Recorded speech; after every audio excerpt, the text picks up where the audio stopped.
Bonjour les premiers STMG, alors aujourd'hui on va traiter des exercices sur généralité sur les fonctions et en particulier on va parler de taux de variation. Alors avant de commencer, je vais expliquer ce qu'est un taux de variation. Imaginons qu'on ait une petite fonction comme celle-ci. Voilà. Donc, voilà à quoi elle ressemble. Un taux de variation, c'est de combien ça monte ou de combien ça descend par unité, sur combien ça avance. C'est un petit peu comme, et c'est exactement comme, le coefficient directeur d'une droite. Mais ça, c'est pour les fonctions. Et c'est entre deux points, entre deux valeurs. Par exemple, ici, entre 2 et 5. Si je regarde f de 2, imaginons que ici je lise, je sais pas, 10, et ici 5, je lis 32.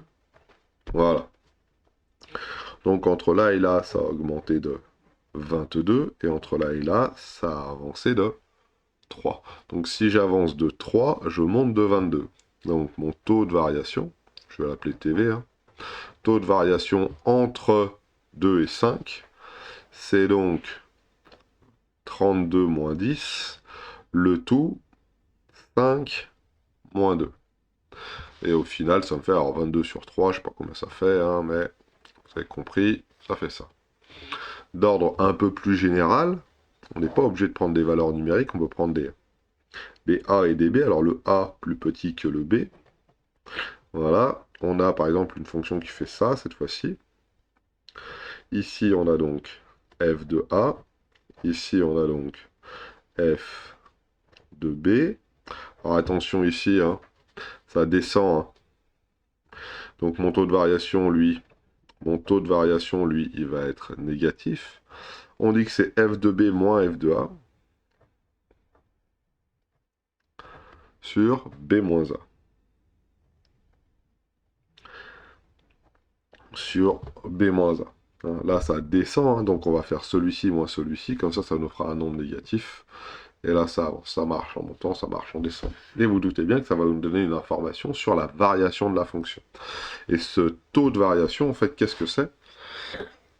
Bah, c'est ni plus ni moins que le coefficient directeur de la droite qui passe par ces deux points. Plus exactement, on dit de la séquence à la courbe au point A f de A et B f de B. Voilà, voilà comment on le dit. Euh, donc, si ce taux de variation est négatif entre deux points, on pourrait dire que la fonction est croissante ou décroissante. Hein, ça nous donne une information sur si ça croît ou si ça décroît. Mais il faut se méfier, hein, parce qu'on verra dans l'exercice, je ne sais plus combien là, que c'est pas parce que le taux de variation est positif ou négatif que ça croît forcément. Ça peut descendre puis remonter. Il faut que ça marche pour toutes les valeurs de A et de B sur un intervalle donné. Par exemple, si je dis entre 1 et 5, la fonction décroît, et ben il faut que ça marche pour toutes les valeurs de A et de B qui sont comprises entre 1 et 5. Pas simplement deux valeurs au hasard. Hein, il faut vraiment que toutes les valeurs de A et de B, que le taux de variation entre toutes les valeurs de A et de B, A étant plus petit que B, soit négatif. Et on va pouvoir commencer à en calculer quelques-uns de manière précise avec l'exercice 15. Donc le 15, on nous donne on nous donne rien du tout. On nous dit f une fonction définie, écrire la formule donnant le taux de variation de la fonction entre 0 et 1.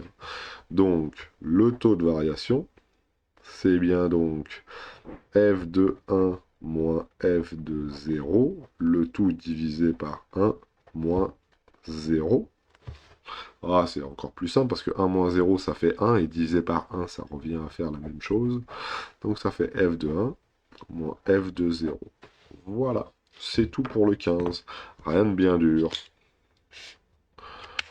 Maintenant, le 16. Soit une fonction f définie sur R par f de x égale 4x moins 1. Montrer que le taux de variation entre le taux de variation de f entre 1 et 2 est 4. Bon, il faut le calculer. Donc mon taux de variation, alors là je vais l'écrire ici, entre A égale 1 et B égale 2. Donc mon taux de variation, c'est bien, et je réécris ma formule, f de B moins f de A sur B moins A. Alors, f de b, ça fait f de 2, moins f de 1, le tout sur 2 moins 1. Et alors, c'est parti, on va calculer f de 2. f de 2, qu'est-ce que c'est? C'est lorsque x vaut 2, dans ma formule f de 2, ce qu'il faut, qui est f de x. Donc 4 fois 2 moins 1, ça fait 7. Et f de 1, qu'est-ce que c'est? Bah, f de 1, c'est 4 fois 1 moins 1, ce qui fait 4 moins 1, ça fait 3. Voilà. Donc ici, on peut compléter 7 moins 3 sur 2 moins 1. Et ça fait 4. Voilà. Alors, on va mettre des petites couleurs, parce que j'aime bien les petites couleurs. Ce 2, c'est le même que celui-là. Ce 1, c'est celui-là qui est ici. C'était notre fameux x qui avait là. Le 7 qu'on a obtenu ici, c'est le 7 qui avait donc ici. Et le... Ah, c'est encore du vert. Mince. Bleu. Allez, bleu. Le 3 qui avait ici, c'est bien le 3 qui avait juste là. Voilà. On peut mettre A et B si on veut. A vaut 1, c'est celui-là, c'est celui-là, c'est celui-là, c'est celui-là, c'est celui qui est ici. Et B vaut 2. Hop, 2, 2, 2, 2 et 2. Voilà, tout plein de couleurs. Tout le monde est content. Voilà. Là, on a le A, et là, on a le... Là, on a le B, là, on a le A. Là, j'aurais dû le mettre en rouge. Et... Enfin, bon, voilà. On a bien démontré que notre taux de variation valait bien 4. Impeccable. Allez, 40 maintenant. Donc, soit la fonction définie par x au carré plus x moins 2, déterminer le taux de variation entre 0 et 5. Donc là, il considère qu'on commence à savoir faire. Donc c'est parti. F de x est égal à x au carré plus x moins 2. Voilà. Et on veut le taux de variation entre a qui vaut 0 et b qui vaut 5. Voilà. Donc on va déjà peut-être commencer à calculer f de a qui vaut f de 0 et f de b qui vaut f de 5. Comme ça, dans ma formule, ce sera déjà fait. Donc f de 0, 0 au carré, plus x moins 2, moins 2.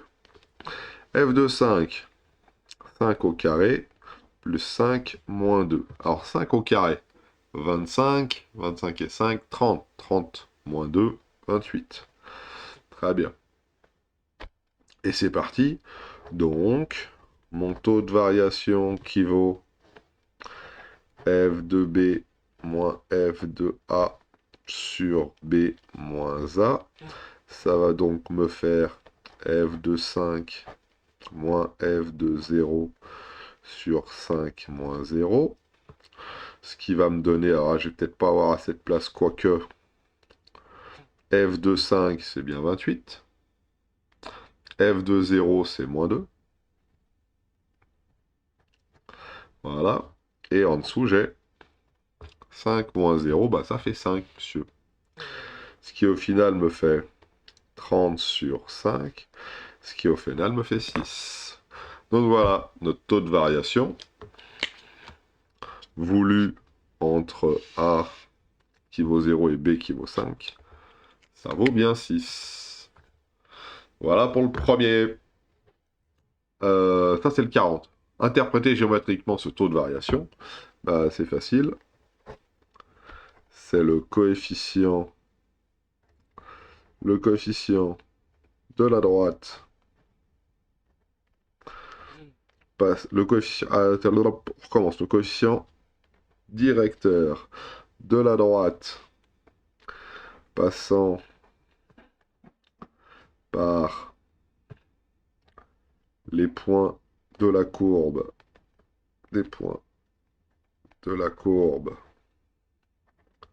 C d'abscisse 0 et 5 est égal à un coefficient directeur à 6. Donc le coefficient directeur de la droite passant par les points de la courbe CF d'abscisse 0 et 5 est égal à 6. Donc ma courbe, je ne sais pas comment comment ça marche, mais en tout cas, 0 est ici, 5 est là, ma courbe, ça doit être quelque chose qui doit ressembler à ça. Je sais pas exactement combien ça vaut, bah si, ça, si, je sais, ça, je me suis trompé, ça vaut moins 2. Ça doit passer par là. Voilà, hop là. Voilà, 0 et 5, ici, ça va être à 28. On regarde pas celle-là, c'est pas beau, c'est pas ça. Et ben la droite qui passe ici, là. Hop là. Tac, tac, tac, tac, tac. Le 0, il est là. J'ai fait ça comme du caca. Ce coefficient directeur, tête droite, elle a un coefficient directeur qui est égal à 6. Voilà. Alors, je peux pas effacer, j'ai pas de blanc. Mais vous avez compris l'idée. Voilà, ça. C'est une belle rature des familles. Donc voilà, coefficient directeur qui vaut donc 6. Voilà pour le 40. Maintenant, on peut faire le 41 pour enchaîner. Donc, on a une fonction x3 plus 4 et on veut de la même manière calculer un taux de variation entre moins 1 et 1. Alors, 41, c'est parti. Alors, f de x est égal à x3 plus 4. Donc, je veux le taux de variation entre a qui vaut moins 1 et b qui vaut 1. Voilà, alors on y va. Entre a qui vaut moins 1 et b qui vaut 1, calculons f de moins 1 en premier. Donc f de moins 1 en premier, c'est moins 1 puissance 3 plus 4, tout ça, ça fait 3. Et oui, moins 1 puissance 3, ça fait moins 1 fois moins 1 fois moins 1, donc moins par moins, ça fait toujours moins. Donc ça fait moins 1 plus 4, moins 1 plus 4, ça fait 3. Et f de 1, ça fait 1 puissance 3 plus 4. 1 puissance 3, ça fait 1, plus 4, ça fait 5. Donc, notre TV, mon taux de variation, c'est donc f de 1 moins f de moins 1, 1 moins 1. Alors attention, là, il y a une petite moins par moins, ça fait plus, hein, faut se méfier. Et pas oublier, hein. Donc ça fait 2. Et f de 1, bah, je l'écris au-dessus, c'est 5. F de moins 1, je l'écris au-dessus, c'est 3. Donc ça fait 5 moins 3 sur 2. Ça fait 2 sur 2. Ce qui fait, au final, 1. Donc ici, le taux de variation entre 1 et moins 1, entre moins 1 et 1, ça vaut bien 1. On est bon. Si je ne me suis pas trompé, normalement, ça a l'air d'être ça. Ça a l'air d'être ça. Des terrains interprétés géométriquement ce taux de variation, bah pareil, hein. Le coefficient directeur, enfin je vais écrire tout, hein. Le coef dir de la droite AB est égal à 1. Alors, avec A qui a comme coordonnée moins 1, 3, et B qui a comme coordonnée 1, 5, A et B appartenant à la courbe représentative de la fonction f. On peut l'écrire comme ça aussi. Voilà, ça va peut-être un peu plus vite. Donc si on fait le petit dessin, ça donne quelque chose de comme ça, je crois. Donc moins 1, je suis à 3, 1, je suis à 5, et je quix, on fait comme ça. Ça marche. Alors pour le coup, celle-ci, ça serait bien peut-être de regarder si vraiment ça marche réellement. Donc voilà, j'ai tracé sous GeoGebra la petite fonction x3 plus 4, elle est ici en vert, hein. On va zoomer un peu dessus. Alors le problème c'est que si je zoome dessus, je vois plus l'axe des abscisses. C'est un peu embêtant, mais bon, c'est pas bien grave. Voilà, j'ai placé le point A qui était ici de coordonnées... Ouh, ça m'énerve! De coordonnées moins 1, 3. Le point B de coordonnées 1, 5, hein, c'est bien des points qui appartiennent à la courbe. Et si je... Voilà, est-ce que je pourrais, s'il te plaît, déplacer un peu le A? Voilà. Placer un peu le B. Voilà. Et si je trace la droite, ici, bah, elle est là. Tac. Et qu'est-ce qu'on voit? Bah, on voit que le coefficient directeur ici, il vaut bien 1, hein, parce que c'est 1 fois x plus 4. Hein. elle passe par là, et son coefficient détecteur, ça vaut bien 1. En effet, j'avance de 1, je monte de 1, j'avance de 1, je monte de 1, j'avance de 1, je monte de 1. Voilà. Moins 1 à 0, j'avance de 1, etc., etc. Donc c'est bien ce qu'on avait dit. Si je l'ai fait, c'est parce que j'avais un petit doute, j'avais un tout petit doute sur les calculs.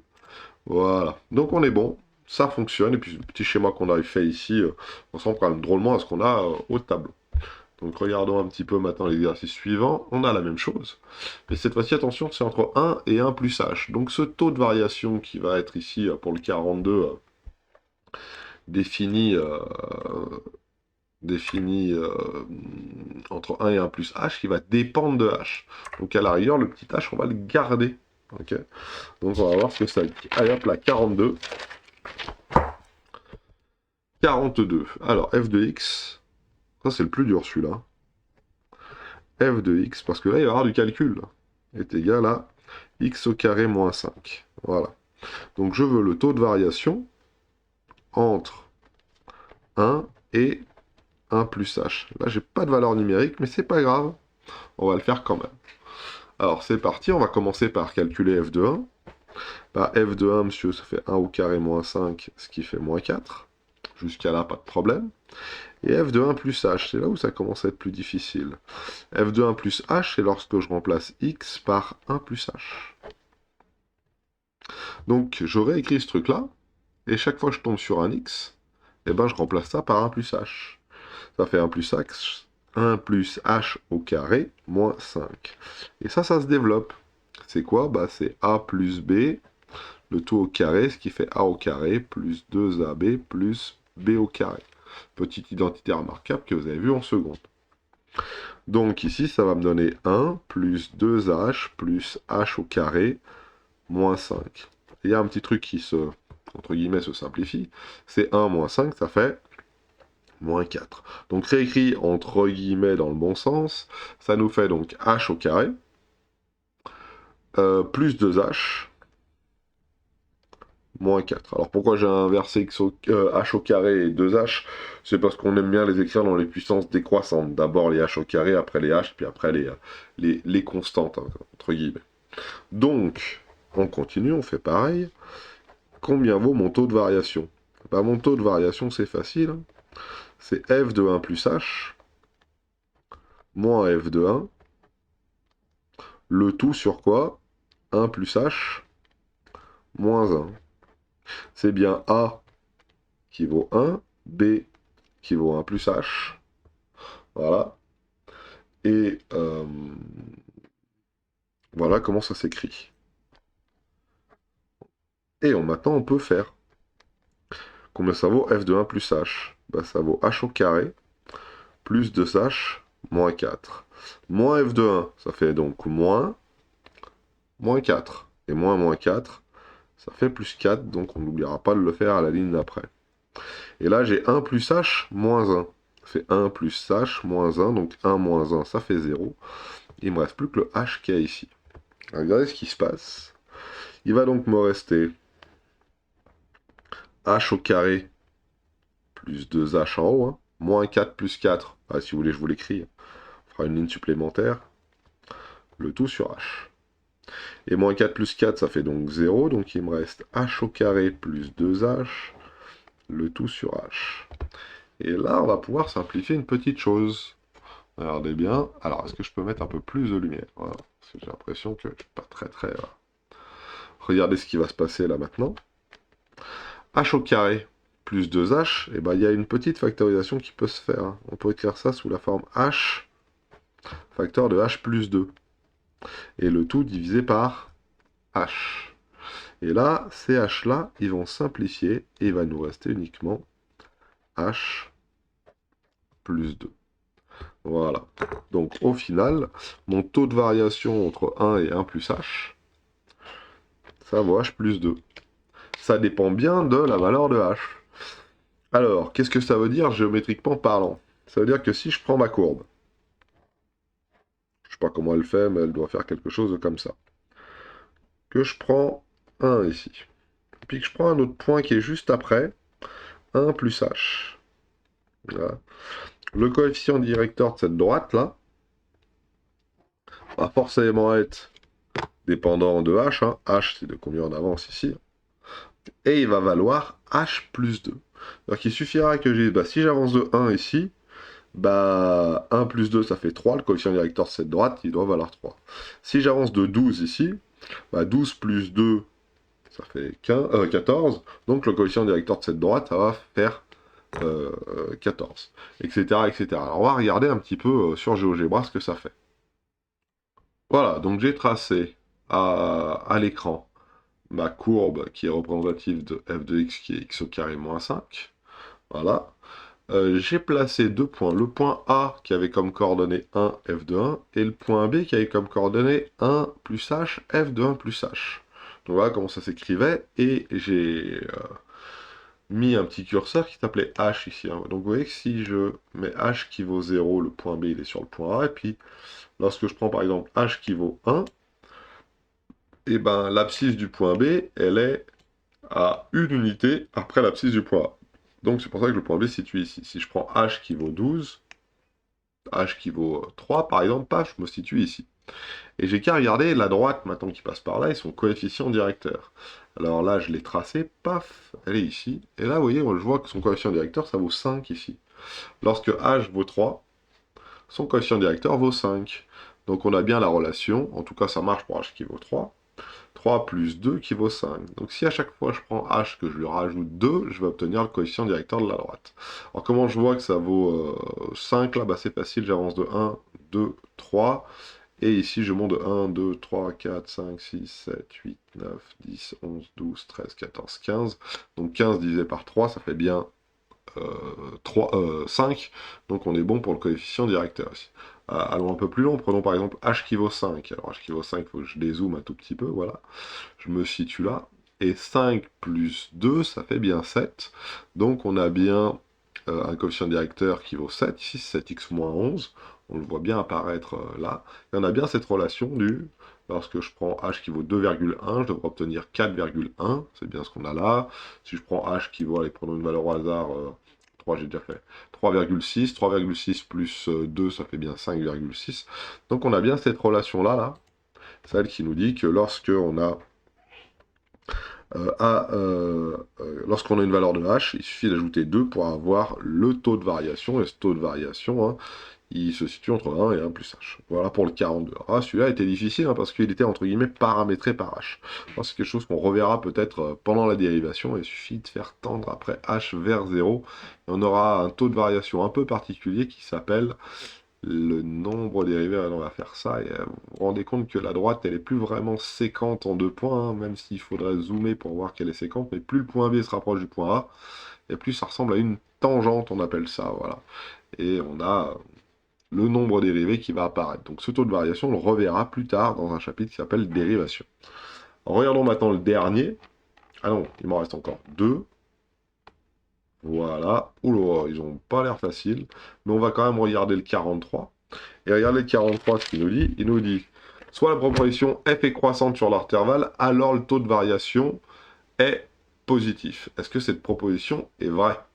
Alors, croissante sur l'intervalle. Dessinons une fonction qui est croissante sur l'intervalle 0,1. Voilà. Voilà, j'ai une fonction entre 0 et 1, c'est entre 0 et 1 ici, voilà.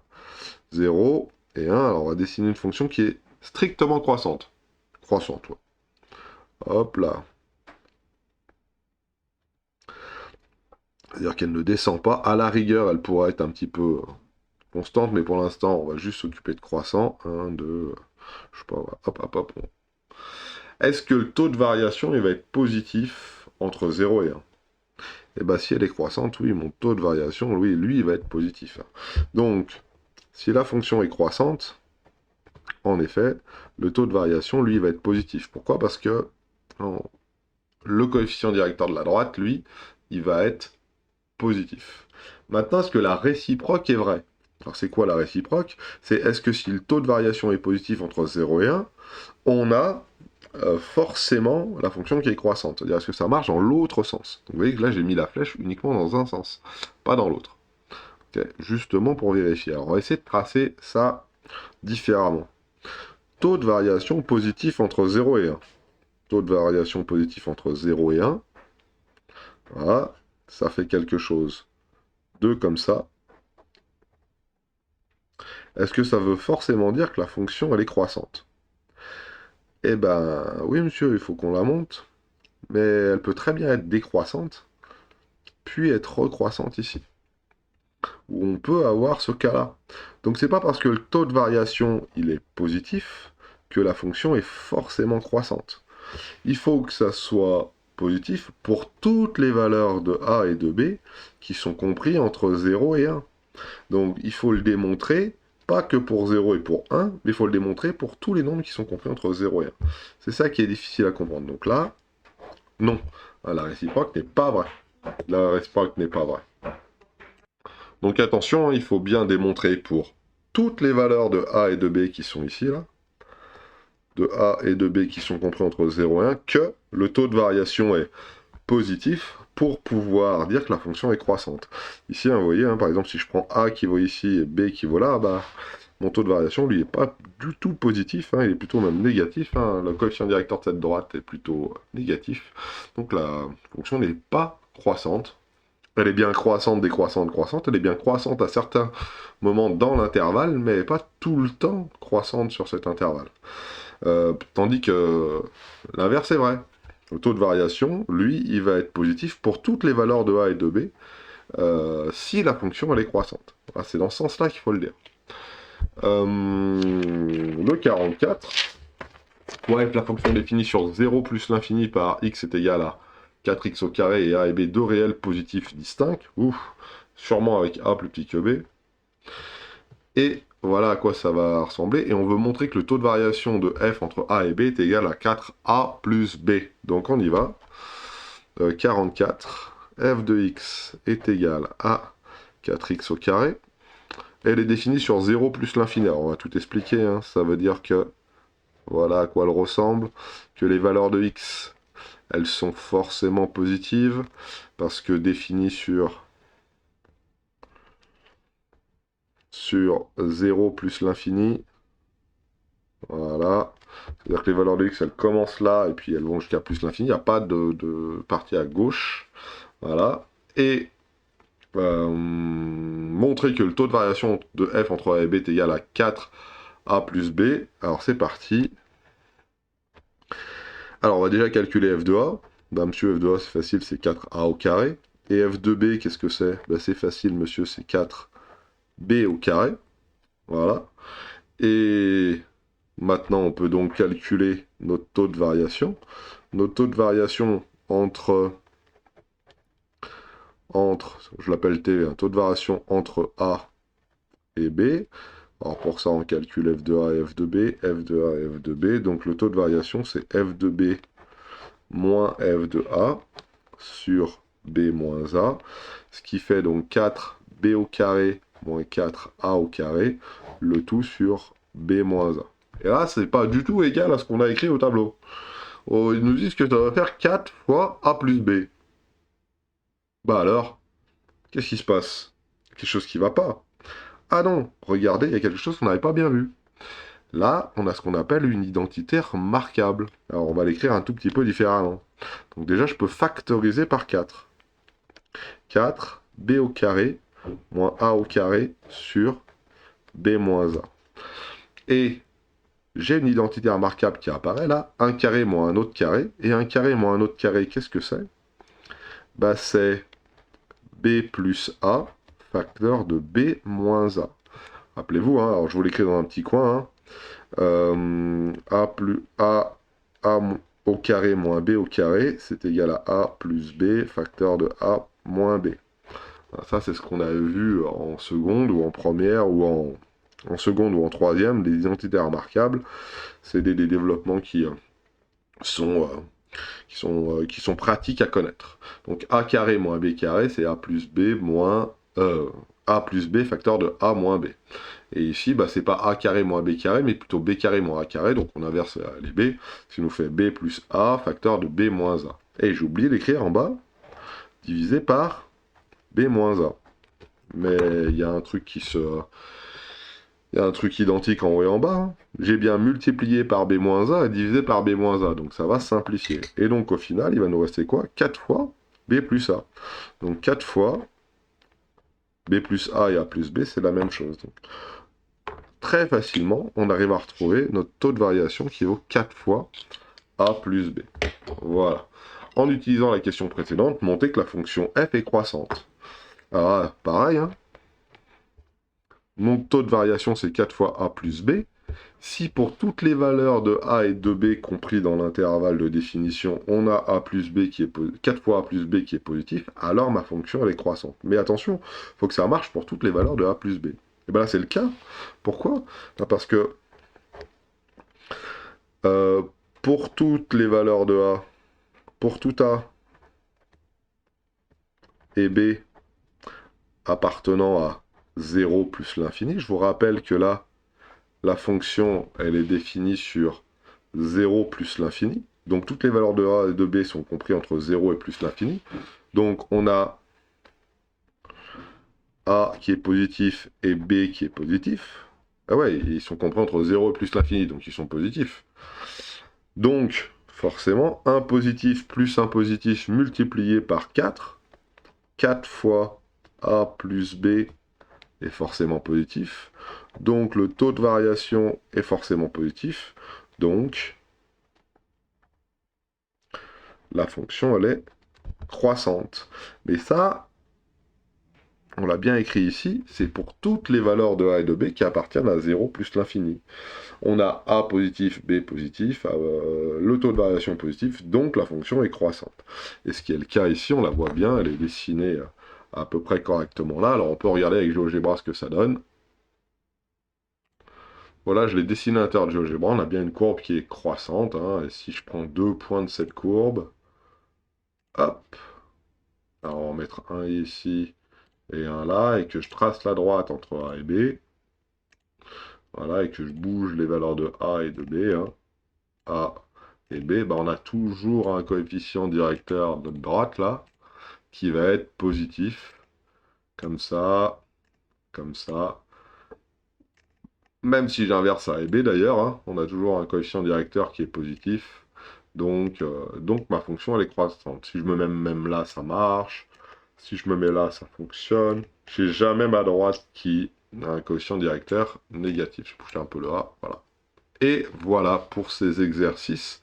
Je vous souhaite à tous de passer une excellente journée. La vidéo était un peu longue, mais c'était important de bien expliquer ce qu'était un coefficient, un taux de variation entre deux points. Voilà, bonne journée à tous.